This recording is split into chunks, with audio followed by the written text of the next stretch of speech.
nakakapagtaka lang po dito, ito po ay box set pero dalawa po yung ibinigay sa akin at ito po siya. Ayan tanggalin po muna natin to. Yan po, dalawa po siya. Tataka lang ako bakit dalawa yung ibinigay sa akin. Yan po siya. Hindi ko alam kung may kaibahan tong dalawang box set na to o ano. Yan, sige, titingnan na lang po natin. Isa-isahin na po natin tong disc na to. Yan, tingnan nyo. Pareho siya pero dalawa po yung ibinigay sa akin. Yan. Sige, okay, isa-isahin na po natin to.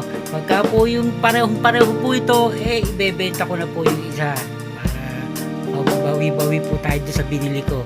Yan, sige, okay.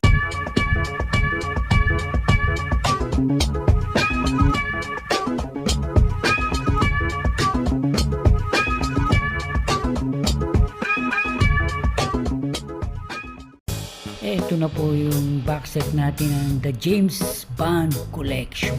Ito, bali 24 disc po ito lahat-lahat. At tsaka po yung isang box set na parehong-pareho po nito. Nung binili ko nga po, dalawa yung binigay sa akin. Wala po siyang pinagkaiba. Kaya eto, bebenta na po natin yung isa. Yan, sige. Yan po, tignan po natin muna to. Ikot po natin muna. Yan po yung pinaka-spine niya. Ito po yung ilalim, yan po yung mga title. Tapos ito po yung pinaka-kabila. Yan po, at yung likod po niya ito. Yan. At ito po 24 disc po lahat po ito. Yun na po, kulang na lang po ng isa para maging 25. Yan po siya, bali 1962 po ito hanggang 2015. Unahin po muna natin yung 1962 hanggang 1977. Yan po siya. Yan po lahat yung title ng naman po nito. Yan po, Dr. No, From Russia with Love, Goldfinger, Thunderball, You Only Live Twice, On Her Majesty's Secret Service, tapos Diamonds Are Forever, Live and Let Die, tsaka The Man with the Golden Gun, tapos yung pinakahuli, The Spy Who Loved Me. Yan po, meron po sana ako mabibili nito dati. Medyo maganda rin po ang presyo nun.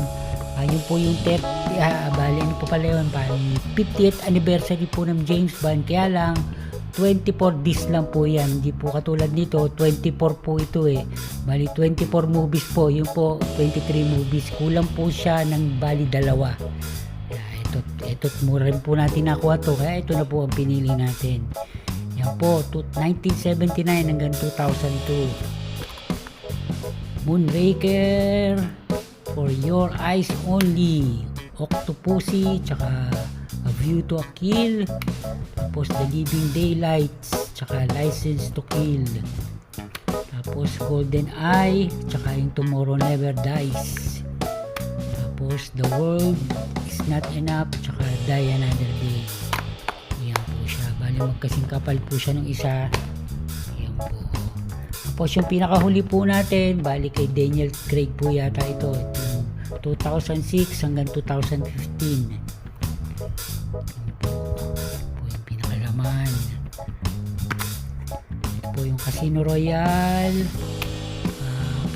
Quantum Solace, tapos Skyfall, at yung pinakahuli po, Spectra. Yan po. Lahat yung James Bond movie natin.